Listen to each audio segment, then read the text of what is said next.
Welcome to Ask the $50 Billion Man with high-performance executive success coach Dan Peña. The only show where you ask and you get complete, no-holds-barred answers. You want the truth? Can you handle the truth? Ask only if you dare. Head on to www.askthefifty-billionman.com to submit your questions. And now, your host, Dan Peña. Welcome to Ask the $50 Billion Man, episode 21. And again, thank you for your questions. So let's just get started. What do you offer a mentor in return for their services? I've talked to billionaires like Bill Ackman, Donald Bren, and Ray Dalio. But as one of them said to me, what's in it for me? Well, in candor, I'm very surprised that the guys would ask you that. And if mentoring you and being part of your dream team isn't enough, then you've got to go to the next one. But now, if they're going to be part of the dream team and actually own, equity in your business, then they're going to get a percentage, as we've discussed ad nauseum, which will probably be anywhere from 10 to 20%. You have our hearts and our respect, Mr. Peña. My question is about lawyers. I've been screwed and tattooed by them in the past. How do you evaluate and protect ourselves from unscrupulous, dangerous people? And how do we connect with high-performance players? Can you give us a strategy that is foolproof? First of all, no, I can't, but I'll continue the question. Thank you so much. Thank you for kicking ass. Here's to your immortality. Your parents are proud. Thank you. There is no foolproof. There's no foolproof that your board won't throw you out. There's no foolproof that your lawyers won't walk away. It's very, very unlikely that your lawyers or anybody's going to steal your deal, though. But you have to go where the chemistry is. You have to go where you feel the most, and I don't want to use the word comfortable because I don't like that, but you have to go where you sold them the best.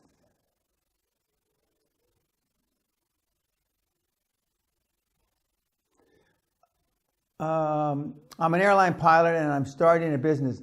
My goal is to get out of the industry and buy my own jet. Congratulations. What is your take on private jets? Every time I have heard you talk about flying, it has been commercial plane. Do you think private jets are too costly and you just travel commercial, or do you travel on private jets when available? I do take private planes from time to time. Funny enough, my wife and I take private planes when we're normally on quasi-holidays that also have work to get to certain places quicker. But no, I used to have planes many years ago, as I used to have yachts and some of the other stuff. But I think the private jet industry is booming, and with net jets and that aspect of it, it's a good opportunity. And since Warren Buffett more or less legitimatized jets. He's made the industry boom, and since he owns part of NetJets, or he might even own all the NetJets, I think it's a good industry to go into.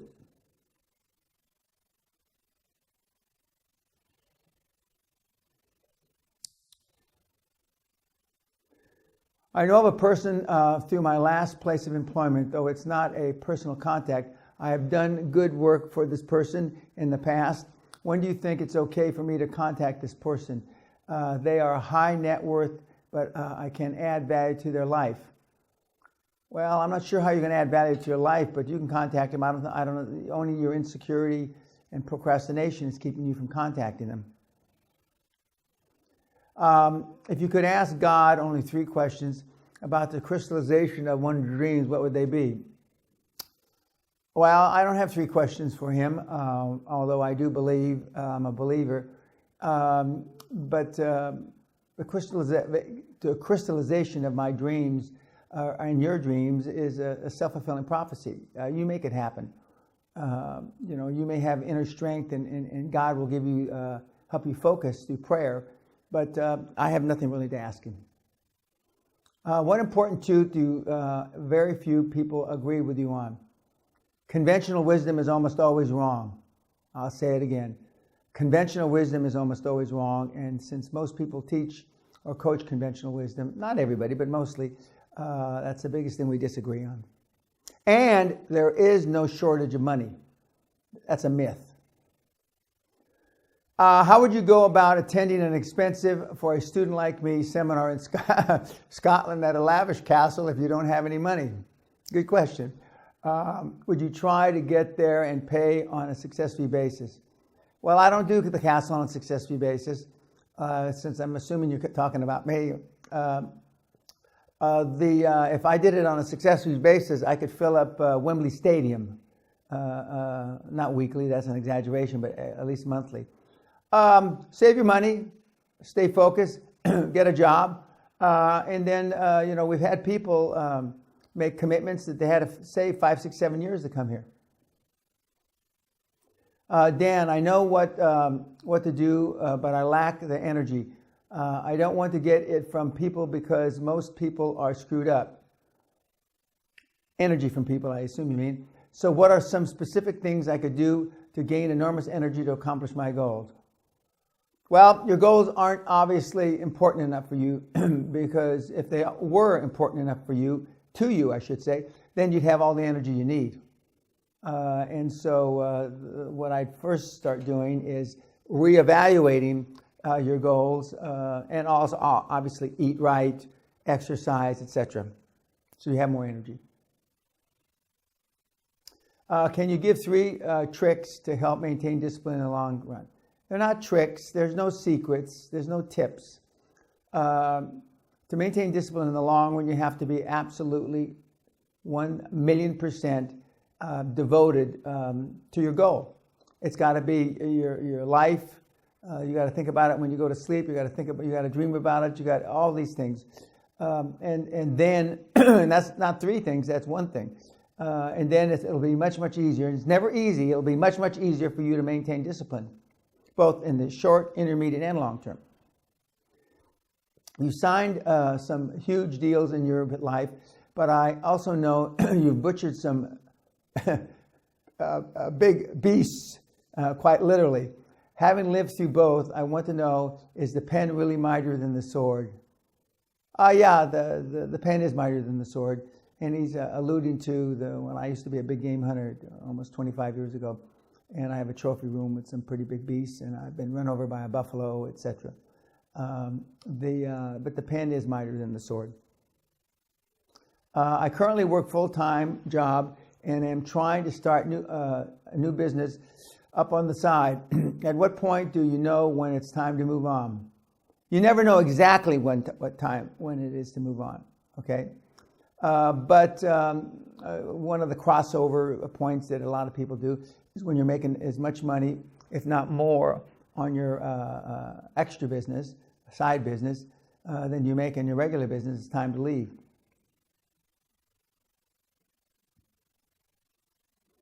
Why do you never see baby pigeons? I don't really know the answer to that, but I don't think it's because the mothers throw them out of the nest.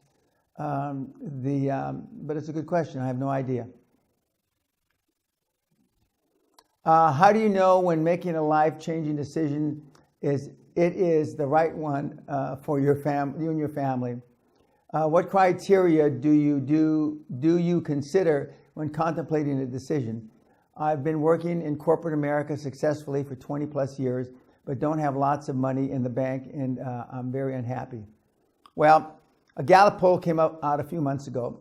It said, this is a worldwide poll, that said approximately 87% of all the people that are in the workforce are unhappy and not connected or disconnected. So you're not the Lone Ranger in that respect. Now, how do you know when it's the right decision for you and your family? You'll never know for sure, but you have to take that risk. You have to step outside your comfort zone. But if you're passionate about it, then that makes that risk easier. What criteria do you consider when you contemplate a decision? The criteria is, can I stop thinking about this? If I can easily stop thinking about it or delegate it to some other time frame, then it's not the right decision. With all the great entrepreneurs from the past, why hasn't your method been invented earlier? That's another good question. But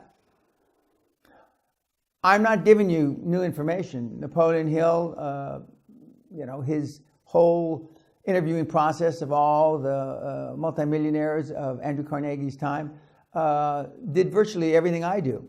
But nobody ever memorialized it. And why? The better question is, kids, why hasn't anybody ever memorialized it? It's not about inventing, because they've been doing this for, a few hundred years. They haven't memorialized it because it's fucking hard. And they want to sell you some fucking shite. Put DVDs, CDs. They want to put your skinny or fat asses on seminar seats. That's why. That's why nobody writes about it. But it was invented a long time ago. Upon reflection, I've come to the conclusion that my emotional bank account is quite low and nowhere close to what it needs to be for me to be successful. What's a simple way I can start to turn this around and start building it back up right away? I understand the importance of this to what you talk about and when I'm being real with myself. I just don't have it where it needs to be right now. I really want to be successful. I really want to be successful for me and my family, but don't want to hold myself back or get in the way of myself due to my insecurities and low emotional bank account. Anything I can do to make this better will be of a great help. Well, first of all, almost everybody's emotional bank account isn't too high. It's pretty low. And just about everybody's got insecurities. Okay, so don't feel like a Lone Ranger. What do? I mean, you're the average of the 5 people you hang around with, okay? You show me your friends and I'll show you your future. If you like to go to pubs or bars or, sports bars is my favorite example, and belch and fart and everybody laugh with you, that's what you're going to be. You need to change your environment. You need to change the people that you hang with, if that's the right terminology. I don't hang with anybody. I mean, Donald Trump doesn't hang with anybody. I mean, Zuckerberg doesn't hang. As a student with low income, I don't know of any students, unless they're trust babies, that have high income. I would like to know where to start when it comes to riches and how fast I can get there. You can get there as fast as it is important to you. I started with, I was a starving student, not once but twice. Once for sure before when I flunked out 3 times. Then I went in the military, and then I came back and I graduated. I wasn't so starving then because I had the GI Bill and some other things. But how fast can I get there? Well, how important it is to you to be successful? That's how fast. Mr. Peña, you stated that you received fewer entries for your competition than you expected, and that your seminar is really only for about 0.1% of the population. No, I said that not my seminar, my QLA is only for about 0.1%, okay? Because those are the people, which is about 7 million out of 7 billion, that really are willing to make the sacrifices.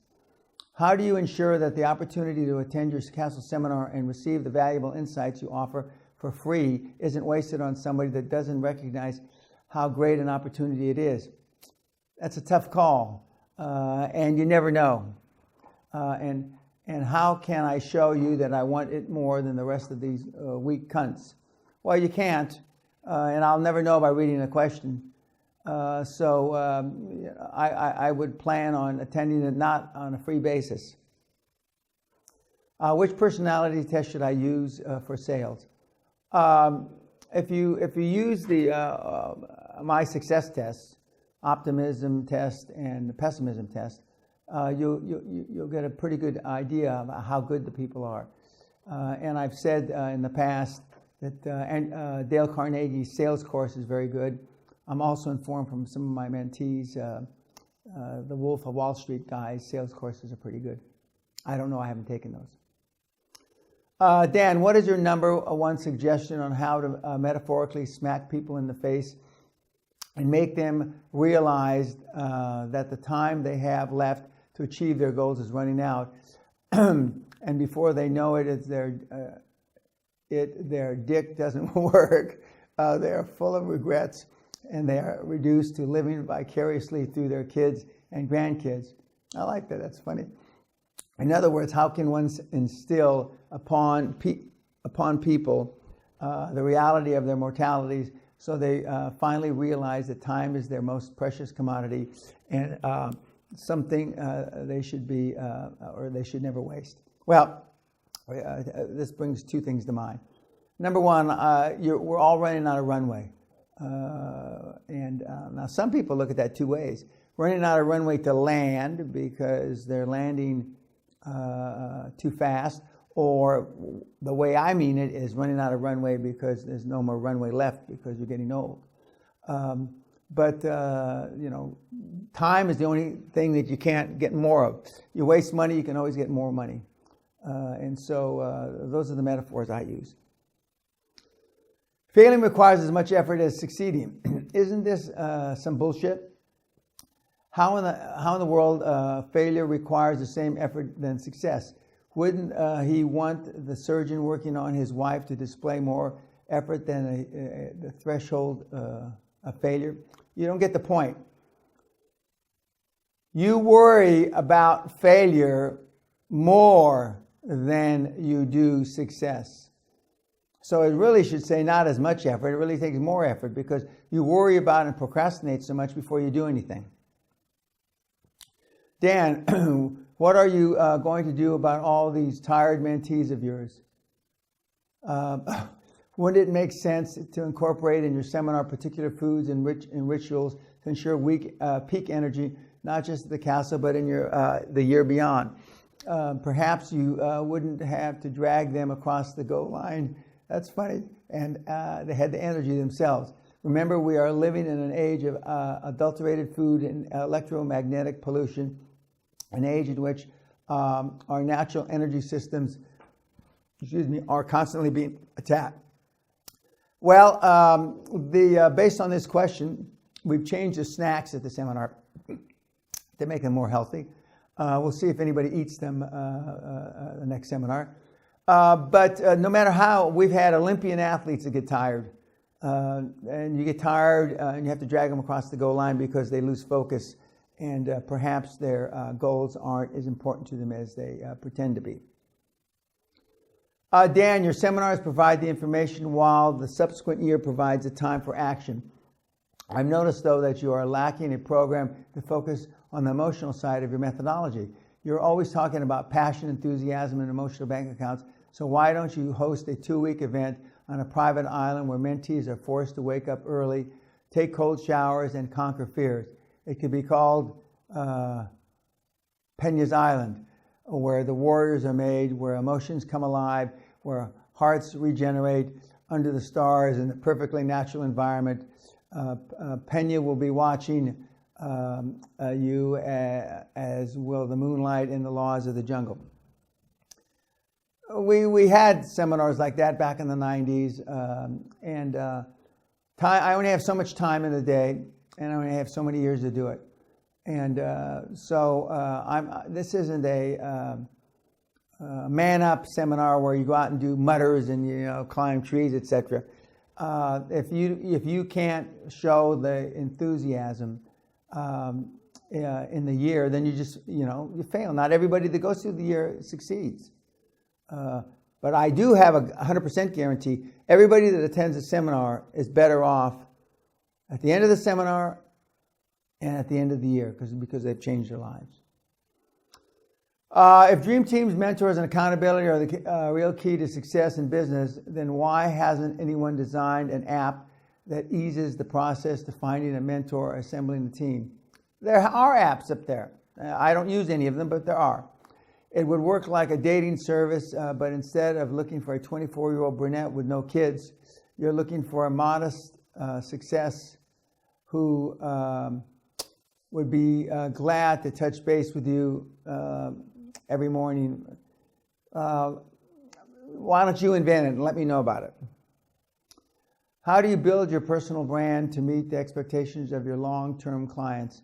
Your clients will change as you grow both personally and as a company, So do you start off appealing to your small clients, everyone, or the big guns? You have to appeal to everyone. You first of all have to figure out where your market is. Okay? If your market is big clients, then that's where you give your effort, or most of your effort, I should say. I am a dreamer that has a bunch of business ideas on my head. Well, that's unfortunate. You're supposed to focus on the few, not the many. I have opened and daydreamed opening more than 30 businesses in my mind, but have backed up due to having a passion on a different business idea. I've been like this since I was 22 years old. I'm now 39. I already opened a family business, but haven't made it go live, only on paper. People come to me and want to open a business with me almost on a weekly basis. Some businesses do meet my company's profile, some don't. The businesses that are offered to me as partnerships are always with a different partner. I do have a partner for my legit business, but want a partner and open other businesses with my other colleagues. How should I approach the business opportunities that come to me? How do I select a good partner that will not scam me? How do I rank with businesses to start with? Should I open multiple ones or stick to one or just a few?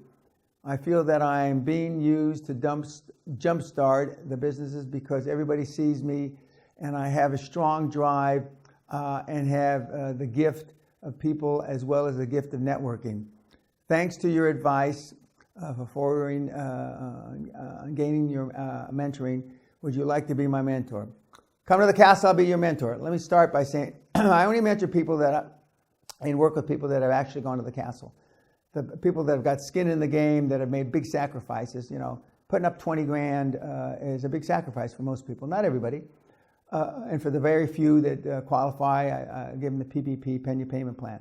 But getting back, should I focus on a bunch or just a few? Just a few, preferably one. As Clausewitz said, focus on the few, not the many. How do you rank your businesses to start with? How do you rank them by the one that you're the most passionate about? That's the one to do. How do you select a good partner that won't scam you? There's no benchmark. There's no benchmark. You've got to take risk. What is your advice for a new business owner? New business owner, if well, first of all, if you have employees, be the first there and the last to leave. Number one. Number two, if it's not a 7-day event for you, then it's going to fail. Make sure that your business is in an area that you love, and then it won't be work.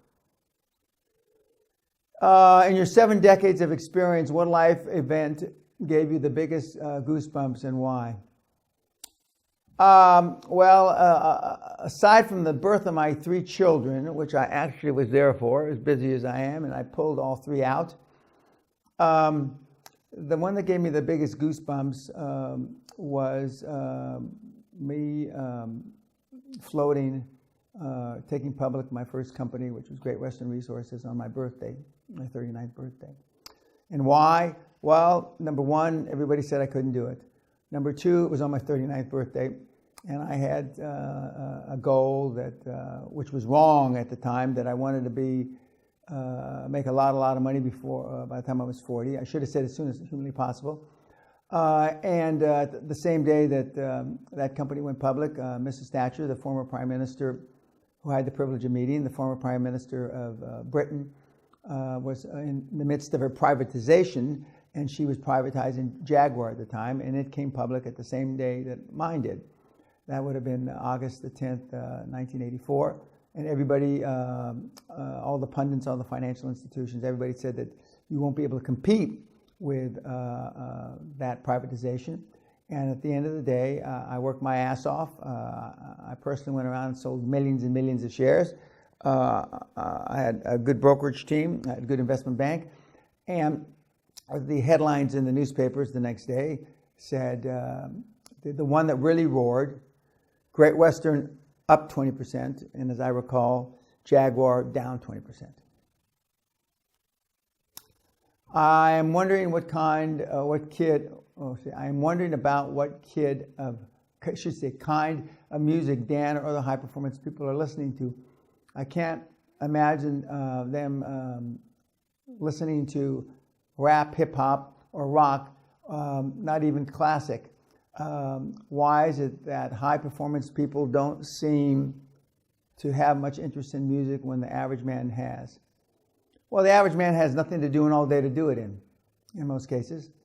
The high performance, super high performance person has very little time, so it's he doesn't have necessarily have time to listen to a bunch of music. I personally like classical, and my favorite is Tchaikovsky's Concerto No. 1 in B flat minor, Opus 22. I saw your interview with Grant Cardone show. My question for you is this: in the world that we live in today, if you started all over, where would you spend your time to make your fortunes today? What would you entrepreneur in? Where would you focus your time and energy and money? I've said it a million times now. Healthcare, telecommunications. Telecommunications is now the internet. I mean, I think there's going to be 75 baby boomers, or 75 million, baby boomers in the next 10 or 15 years to get into their even 90s. We don't want to die. We pay a lot of money for healthcare. It's pretty simple. How do I achieve more than Dan Peña?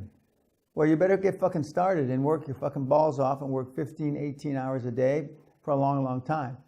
I've said before, we did a chart a few months ago that's average based on the hours that I've worked since I'm a young kid. I'm really 131 years old instead of 70. I've got 60 more years, 60 more years, 60 plus years than my normal 8 to 5 contemporaries. Can you make and mold a successful person from a man who has not really succeeded before? Yes. How do you reignite the fire under their ass even after multiple trials and errors? You change their surroundings. Again, you can't go back and change the 5 people that you were raised with, but you can certainly change the 5 people that you spend most of the time with now. Show me your friends and I'll show you your future. When building the dream team, is it most important to find lawyers, accountants, and mentors who have made money with multiple deals in your industry? That's very important, but not absolutely mandatory. I'm in the app social network business with my own twist, and I have realized that some lawyers do not know anything about app procedure. I would imagine most don't. And there are not that many super successful people in apps and social network. Boy, that's a fucking understatement. It is most important that they just believe in you and have done big deals, or does industry specificity take even higher importance? I'm leaning towards industry experts, but the internet changes every day. Remember, the dream team is your chairman, mentor, 2 or 3 industry experts, lawyer, and accountant. So that covers the gamut and should answer your question. Mr. Peña, you mention often you have extremely good habits. That's a fucking understatement, young man or young lady. What was the first step in getting rid of your bad habits and developing good habits? And after you developed good habits, what made you stick to them? Well, Jim Ryan, the greatest miler in history that never won a gold medal, he fell down in the '68 Olympics, and I believe he got a silver medal, told me, 40 years ago, motivation gets you started, Danny, and good habits keep you going. Okay, if you're motivated, you'll develop good habits because you have to do things to get that. But the thing that changed me was my dad was extremely strict and gave me good habits, and then the military took a boy and made a man of me. After a lifetime of negative beliefs and impacts from family and society as a whole, how does one shift their mind to be positive and become a high-performance individual? Again, show me your friends and I'll show you your fucking future. You're probably hanging around with Nimrod jerks. You got to change that. In business and life, you always have to make decisions. Should your QLA mentees follow the easy way, which makes them feel comfortable and presents low-hanging fruits? Or should they always take the hard way, which fills their heart with fear? Well, you're not going to feel comfortable even with low-hanging fruits, you fucking idiot. Because you're supposed to step outside your comfort zone even with the low-hanging fruits. But if you do something that scares you every day, you'll be successful. I don't hear much about mentoring women. Do you have many women mentees? Yeah, I have a lot of women mentees. But on average, and the average is a shitty term, but on average about 10 to 15% of my mentees are women. In fact, I think the next seminar we've got 2 women, and that's about 10%. I think the experience of failure has tarnished my zest. This guy's a fucking comedian. What do you think? Yeah, I think it has. You fucking idiot. Of course. And I bet you haven't failed at 50, 60, 100 things. Michelangelo says, and I say myself, if you realize how many failures and how hard I had to work to make these accomplishments come to fruition, you wouldn't think they were miracles. You wouldn't think they were so special. Hi, Dan. I scored 7 on the success test. You're in trouble, which puts me at risk of self-sabotaging behavior. How do I turn around this score or move towards super success, orientation, and achievement? Again, show me your friends and I show you your future. You need to start taking risks and it'll change. If you could change one decision you made in your life, what would it be and why? It's tough to narrow it down to one. I mean, I've made so many bad decisions in my 45 plus year career. Probably the one that there's another question. I don't know if it's coming up in this set, but what was the best advice you didn't pay attention to or you didn't take seriously? It's the advice that Costa Grazos, one of my mentors, gave me about focus on the few, Mr. Peña, not the many. Dan, I'm in my late 50s. You're a young man and have been an entrepreneur for about 15 years. I've been on a journey to improve my life and create a business where I can become financially independent and create the lifestyle I've long desired for myself and my family. I have failed many times. That's good. But I persevere and desperately want to achieve my goals. I know it is never too late to start anything correct, and the time will pass anyway. Plus, you're running out of runway, guy or gal. What one thing would you say to me that you feel would benefit me most at this stage of my life? I'm 100% sincere in wanting to achieve my goals. It's not too late. You're running out of runway. You got to focus. Focus on where your heart leads you. I'm running an advertising agency and I profited $1.4 million in 2014. Congratulations. I'm scaling my business hard, but I must scale it even harder and faster. Can it be dangerous to scale too quickly? I don't believe so. The pundits will tell you. Just scale smartly, intelligently, but scale fast. Any suggested best practices to stop over analyzing? Yeah, just fucking do it. I mean, the best practice is stop analyzing, just fucking do it. If you were given the opportunity to start from scratch, what would you do different? Again, I would focus on the few, not the many. Doesn't the philosophy failure is not an option contradict with the philosophy of making more failures and not having fear of them? I'm giving you the benefit of the doubt, but people that ask these kind of idiotic questions, that overread or overanalyze what I say. Failure is not an option, is a way of life. I'm going to succeed no matter what it takes. But of course I make failures, and you'll even make more failures because you don't know what you're doing in the beginning. Should we seek for making deals with the government, or should we seek for making deals with Warren Buffett? I wouldn't waste much time, and I don't know how Warren reaches out to entrepreneurs. I have no idea. I think he does that through giving a lot of money away, but I'm not positive. I don't really know. But I would go towards the government. I need to learn that I will, and if it's not from you, then it's going to be someone else. But nevertheless, I would prefer you. So therefore, tell me, how much is it for a school student? I think he's talking about the tuition for students to come to the seminar. I'll have my high school graduation this summer in July, and my current planning is to go to work on an oil platform to make some money.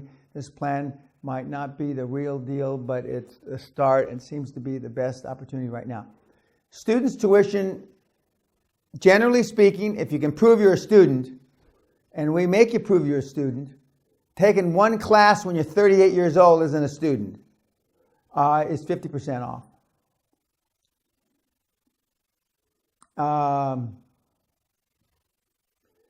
Would you recommend joining an improv group or Toastmasters class to improve one's ability to communicate more effectively? Absolutely, I would. In no way am I saying it is a substitute for daily practice. No, I would. And several of my mentees, especially the younger ones, are both in improv and Toastmasters. Would you be willing to make Africa in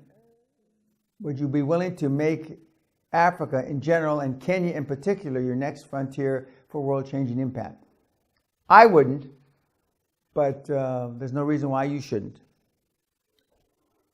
Dear Mr. Peña, I see that the Grosvenor House is for sale. Isn't everything? I wondered what, I used to live at the Grosvenor House back in the early 80s. I wondered what you thought about buying hotels, especially high-end hotels, such as this one. Are they likely candidates for buying, growing, and selling? I'm not familiar with the hotel business, but I do have a mentee currently who is buying up resorts with a price tag of $500 million. What would you think would be required target sales price in 3 years? What would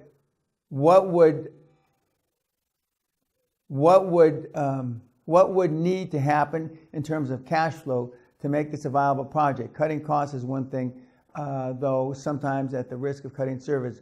What really drives growth? Well, top line drives growth. I mean, sales drives growth. But I mean, the Grosvenor House has a brand and has had a brand, I don't know, maybe 100 years. But cash flow has got to meet debt service. It's pretty simple. Free cash flow.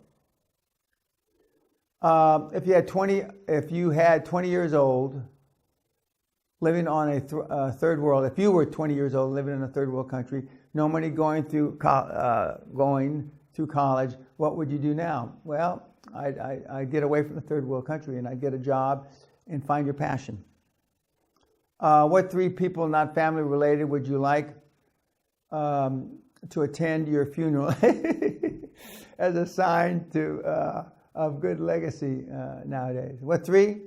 Well, I'd hope my 3 children, and I'd like 4, and my wife. In which deal have you lost the most money? Oh, fuck. I never calculated it, but I've reduced some deals worth. I've seen hundreds of millions of dollars evaporate. What would you today make the same decisions which lead you to this deal? No, I wouldn't. I wouldn't make the same decisions. I misjudge. I'm only right now. Maybe 95% of the time, that was one of my wrong deals.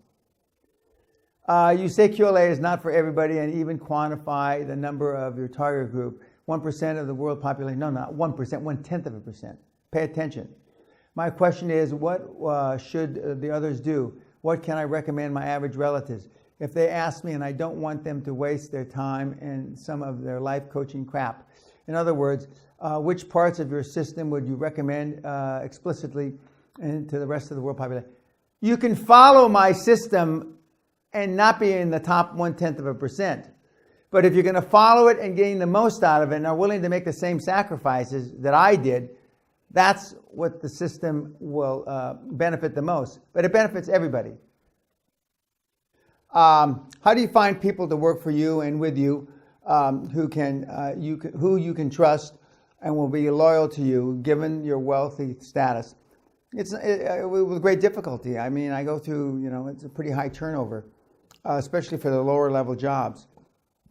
One of the things that I try to do is I try to recruit, and it's not me, I'm not recruiting anymore, 2 or 3 people for the same job. And if if the HR people are good at the recruitment, then even if the job that we recruiting them for isn't the job that they take, high performance people can do a lot of different things, but you never know for sure. You never know for sure.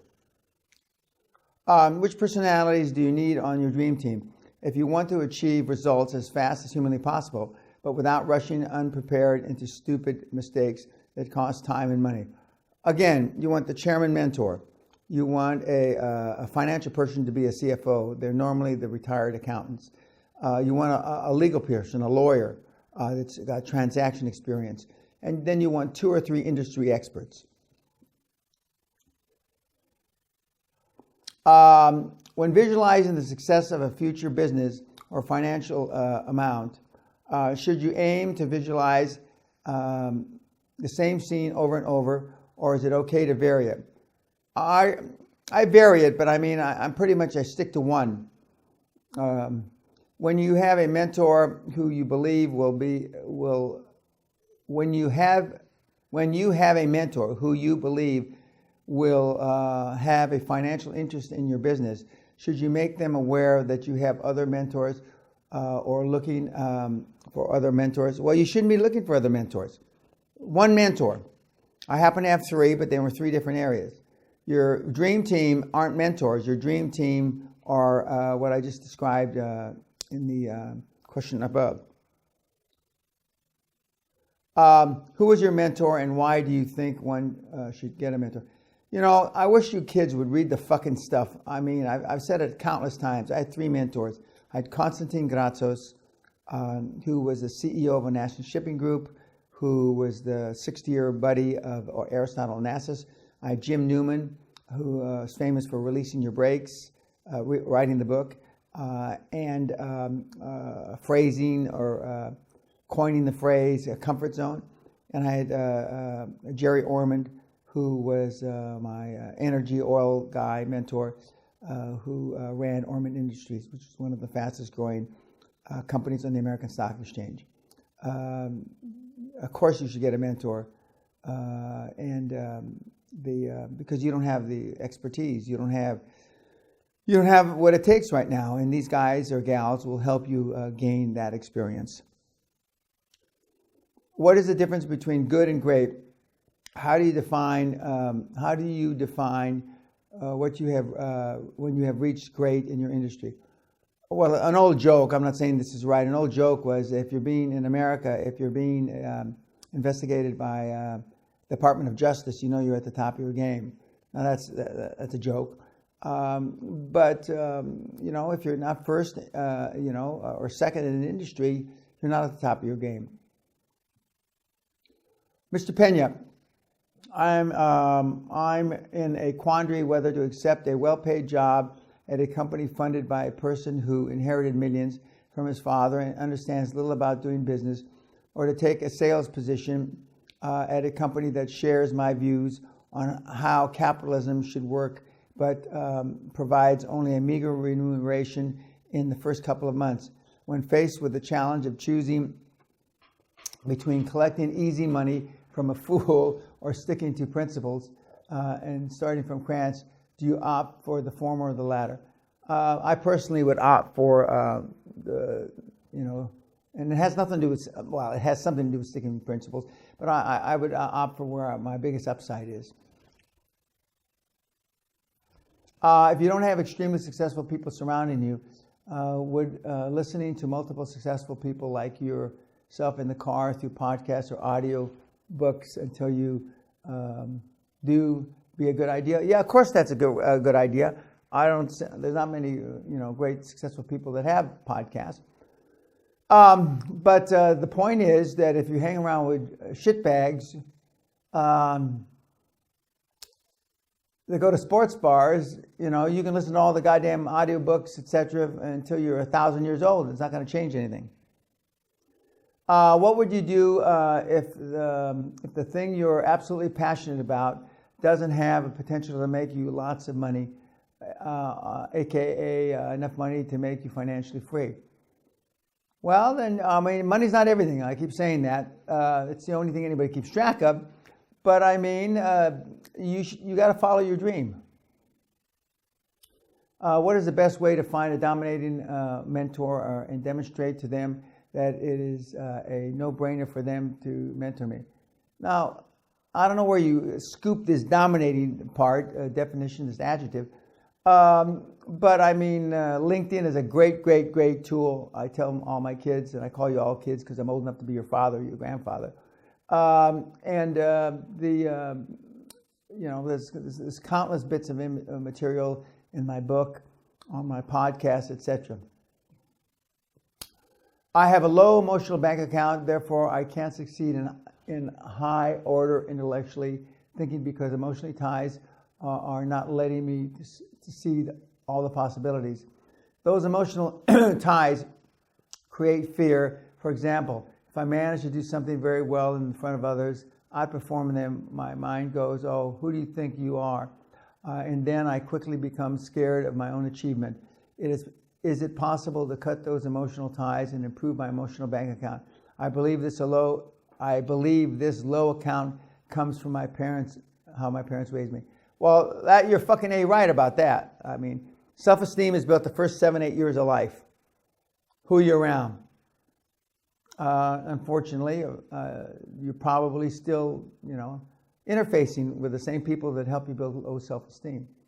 But you need to go out and continue to do that, continue to make successes, and slowly but surely, you'll become more comfortable with being uncomfortable. Dan, I'm 18 years old and have 4,000 Australian dollars in my bank. How do I best invest this? I want to become an entrepreneur and investor in real estate. Should I quit my job? $4,000 isn't going to get you much, but I would, and I don't know what you do. I don't know how you make money, but I would save up some more money before I consider quitting my job. How important is it to be able to close the sale within a specific time frame? Absolutely important. But not within a specific time frame. You want to close the job up as quickly as humanly possible. How do I get the shit out of my head so I can move faster than I have ever done? What would be the best mind detox or some kind of daily conditioning to get my mindset right? Okay, I've told you. Positive affirmations 2 or 3 times a day. Positive affirmations. Bodacious goals, and base the positive affirmations on those bodacious goals. When people fear you, dislike you, or marginalize you, what will break the barrier to success? Well, there's a big difference between fearing you and disliking you or marginalizing you. They may fear you because you displayed a lot of ability, and that challenges them. So these aren't all barriers to success. If they dislike you for other reasons, which you're not alluding to or mentioning. If they marginalize you, it's because they either have a reason that they've seen you do marginal work, or they are selfishly trying to marginalize you. This isn't just a one answer deal. So but none of those should be barriers to your success. When is the best time to begin to train one or more employees for my job as CEO? Yesterday. Mr. Peña, you mentioned you are eating well. How do you keep your body, mind on top level? What do you eat? Where do you buy your food? Is it organic, free range? Do you eat everything? Do you eat everything, or there is something you do not eat to boost your performance? How important is food for high performance? Could you give me some insight, please? Also, you said you take over 100 pills a day, which is correct. What are the pills? I'm not going to tell you. Are they helping you? Yes, they do. Do you have to take them? I don't have to do anything, but I do. Working backwards, in fact, I have a high energy level no matter what I eat. I've been in the flow or in the zone for 40 plus years because I love what I do, and I believe it's mind over matter. I try to eat organic, free range, etc., and the one that's responsible for that is basically my wife. My wife keeps me honest in that regard. But I'm not a vegetarian. I try to eat as few carbohydrates as humanly possible. And I virtually try to eliminate 100% of grains. You have to imagine the trophy as you would already have it. Dear Mr. Peña, I understand this and I think it is effective. However, I think it also distracts from all the other possibilities that would be good as the trophy, or even better, but are left unnoticed because one is going blindly with mad optimism towards the one and only. What is your take on this? Should one prepare himself for one predetermined goal and rush towards it as life would depend on it, or his life would depend on it, or should one prepare for a certain level of glory in general? One goal, focus on the few, not the many. Do you give money to bums on the street? Yes. They seem like lazy jerks with their hands out, but some of them are actually baby shit crazy, or bat shit crazy, and might not be able to help themselves. I do, and my wife and I are more or less, we have a proclivity for giving the people that have, like dogs. And I know that they may not even be their dog, but that's our weakness. To slay your enemy, you must become your enemy. Dear Mr. Peña, do you prefer staying in one character, your one true identity, and making it as strong as possible, or do you think you could build your foundation on multiple characters, identities according to the present needs and adaptation, to cover more angles and to still be the best as a whole, different times and different heroes? I am this all the fucking time. As earlier, as of August last year, at my birthday party, people were surprised to see that I was the same way around my children. When they asked my children and my brother if this is the way Dan is all the time, they said yes. I have one character. I can't fake it. Or I could fake it, but I don't. Listening to your podcast on deal flow, should I get financing before calling on those who will potentially represent me? No! Fuck! If you listen to it, then you know. In other words, I may not have the funding to pay them unless first getting the financing. Or should I only be interviewing the lawyers and accountants that take payment upon completion? Jesus Christ. Yes, you're looking for success fee representation. And now in the 21st century, they call it delayed. They don't like the word success. Mr. Peña, is the most salient aspect of success to know thyself and continuously strive to further define what you thought you knew? No, it isn't. Where do you get this shit? I think, therefore I am. What do you think? You're fucking Descartes? Tabula rasa? No! You think about this shit too much. The most salient aspect of success is believing in yourself. And I don't believe that life is a fucking journey. I've said this ad nauseum. Life is a fucking process. A journey is like a meandering river. You just bounce whatever the fuck way it goes. A process, QLA, vis-a-vis building wealth, is step-by-step proven the best of best practices. What was a major turning point in your life? Well, I've said it before.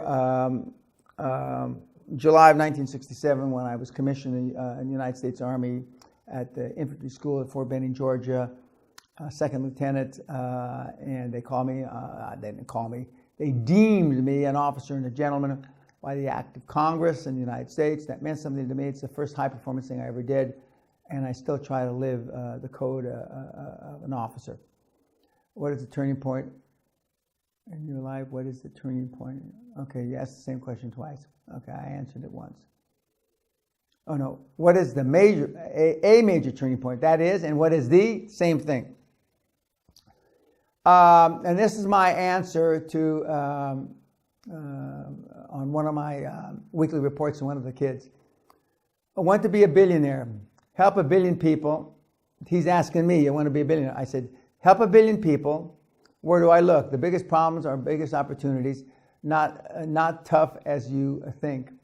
Look at Mr. Zuckerberg. You know, he wanted to join the world together, and has billions of people. He's got, as of right now, he's got well over 1 billion on Facebook. The second part of the question is, how about just being a millionaire? Well, a millionaire isn't much money now, but I mean, you find something that will change 1 billion lives, and you'll be a billionaire quicker, or millionaire quicker, I should say, excuse me. What is the best way to build up lasting courage? Engage in fearful activities. Put yourself into the breach. I'm 22 years old from Argentina. I work as a personal trainer, specialize in healthcare, and I'm a law student. Congratulations. I want to open a gym and become a lawyer and write about law also. How can I mix both passions? Not easily, young man. I had the idea of someday opening my own medical insurance. Okay, the idea is you would have to pay doctors to prevent illness, not just pay them to fix problems after they arise. I like that. And mix this medical insurance with a gym specialized for health. Okay, that's not new. Other people do that. Is this possible? Yeah, but other people already do it. Besides just fucking doing it, having a mentor, a mastermind group, not a mastermind group. I'm not saying that. And everything you said in your book and you podcast, what the fuck should I do? Finish law school and start the business. In which depth should we investigate the members of our dream team? Should we check criminal records, past litigation, etc.? Yes, if you can, the answer is yes. But you start with going with your gut instinct. Mr. Peña, when is it time to stick to your knitting and stay within your areas of expertise? And when is it just time to dream big and take big steps? Well, it's never time. Who the fuck taught you that? To stick to your knitting. I mean, it's always time to dream big and take big steps and do something that scares you every day. Dear Mr. Peña, is it true that we never should share doubts with anyone except with our mentors? Yes! In case the mentor becomes the chairman of our company, should we then stop sharing doubts with them? No! Thanks very much for the products, podcasts, and other materials you made available. Life-changing. Yeah, I know it is. And it's for fucking free. And I'm asked quite often, why did I make it free? Because I wanted to take the last excuse away from you why you didn't do it. Because my products used to really be expensive. So I'm told. But I operated on that value added. I mean, if I can change your life and make you $1 billion, you ought to pay for the fucking product. But that's why they're all free. Now, when we buy something by drawing on our bank account with sufficient funds, we know what will happen. We are prepared. When we try with insufficient funds, we run into all sorts of problems. Likewise, the emotional bank account. What a fucking genius. What are the methods or actions required to top up your emotional bank account? Forgive me for laughing, kids. I mean, you're not doing your homework. How do we make emotional deposits? This is a better part. How do we make emotional deposits that we can be drawn on later? By positive occurrences. Small successes, changing the environment, changing the people that you spend time with. Or to use your metaphor and go one step further, how can this transcend from a deposit account to a full relationship? What does this look? Oh, Jesus Christ, we got a fucking genius here. Okay, you want a full service bank account. That's great. Full service bank accounts start with a checking account, then a savings account, positive occurrences. Very good question. I like that. Along the same theme, how do I get rid of my inner child? Transactional analysis, who keeps wanting strokes and approval at all times. That little bastard has held me back long enough, and I waste time indulging it to feel good. I know a lot of people like that. Now it's a bad habit. You're right about that. You say to leave the doofuses behind. He's one of them. Okay. People ask me why the seminar is emotionally hard. Because life's emotionally hard. And I don't give a lot of strokes. I mean, you can count the compliments I give in a seminar with 20 plus people probably on less than 5 fingers. Sometimes a few more. Because, I was in a meeting recently with some young professionals, middle 30 professional, and we left the meeting and he said to me, he says, "Great clothes, Mr. Peña." I looked at him, what the fuck, great clothes? I mean, I didn't take it as a compliment, I took it as an insult. I was there as the key guy because that's all I do is great closes. Okay? I'm so used to closing positively that I'm stunned. I'm taken aback. I'm gobsmacked when I don't close something successfully. Recently, I had a $300 million deal, actually pounds, fall to shit. And my partners were, no, I won't say, maybe devastated. But I said, fine, we just got to push harder to get another deal. And then, a few days later, another one of my kids closed a $250 million deal. Or was about to close, I should say. But I didn't take one any worse than the other or any better than the other because I expect the positive. And I haven't had that inner child thing in a long time. But I'm very fortunate. I underappreciated my mom and my dad, how well they built my self-esteem. And they didn't do it the right way, but it worked. Why did you patent QLA? The lawyers thought I should do it, and it's actually trademarked. What thoughts, techniques made you follow through and take action when you were fearful and starting out? How did you push through the fear? I was more afraid of being poor than I was the risk of making a mistake and trying to be wealthy. What are the 3 most important choices I need to make to shift from poverty to riches? Get rid of your well, I say this, maybe you may be the anomaly. Get rid of your fucking friends. I mean, there aren't 3. That's it. Join, get exposed to high performance people and do something that you're afraid of every day. That's 3. I know you dislike spreadsheets. You ain't the whistling Dixie there, kid. Is there a time in QLA when spreadsheets are absolutely necessary? For example, in financing and when defining? Yeah, but not, But you won't be doing those spreadsheets. I mean, your dream team, your financial guy will, your transaction guys will. How much has QLA to do with building a house of cards? If I understand the question, the house of cards, the collapses, QLA has nothing to do with it.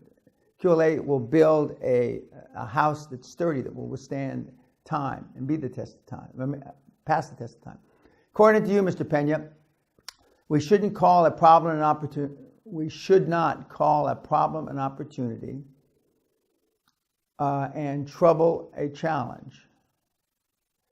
Doesn't that contradict, oh God, here we go with one of these fucking Descartes guys. Doesn't that contradict with the claim of never sharing a doubt and acting as if we would exactly know what to do next? No, it doesn't. No. There are no challenges. There are only problems. And problems beget opportunity.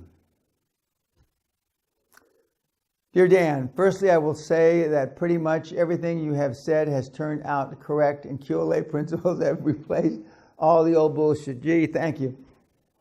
My question is this. I'm dealing with a smaller law firm, and it is not used to the kind of success fee offer I have put forward. They are asking me questions about how and when they get paid. How do I handle this? Further, there are some EU funds I am in the process of securing, and I will be doing an equity crowd raise in the next quarter. I am making a rookie mistake by offering percentage. If you're talking about percentage to the law firms, no, you're not making a rookie mistake, and you haven't sold it well enough, and you need to try another lawyer. Do you believe in apprenticeships? Yes. Would you ever take on an apprentice? I have, but not apprentice for me. I mean, some of the other senior people in my staff, and we have OJTs, and we get from universities. And in fact, I believe at least one of the people here helping me film today was an OJT or an intern for us a long time ago, or maybe not so long ago. Would you invest in a company building technology that would allow you to stop your own aging process? No, I wouldn't. But that's a good thing, a good gig. This could potentially allow you to live as long as you would like. I'm not sure the world's ready for me to live forever. Always alive for the next health innovation, even the reversal of aging. Or do you find the idea pie in the sky or immoral? No, I don't find it pie in the sky or immoral. What is your view of the role of death in human existence?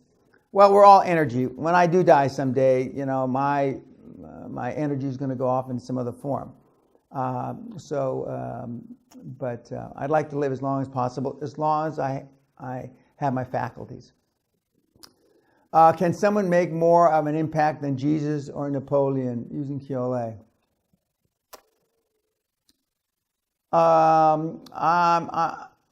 In theory, yes. In practicality, I'm not sure. In theory, yes. What would you like to meet? Who would you like to meet for lunch the next time in Atlanta? No, thank you, but I appreciate the offer.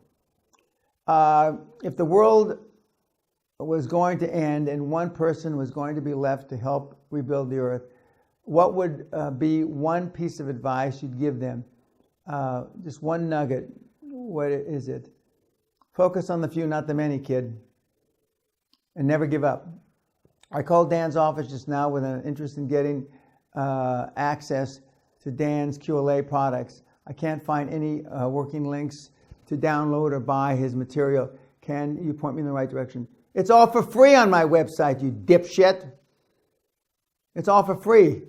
And so I don't sell anything. Well, that's not quite true. I do sell. I continue to sell my book. Although, if you want a copy of my book, you can call my office.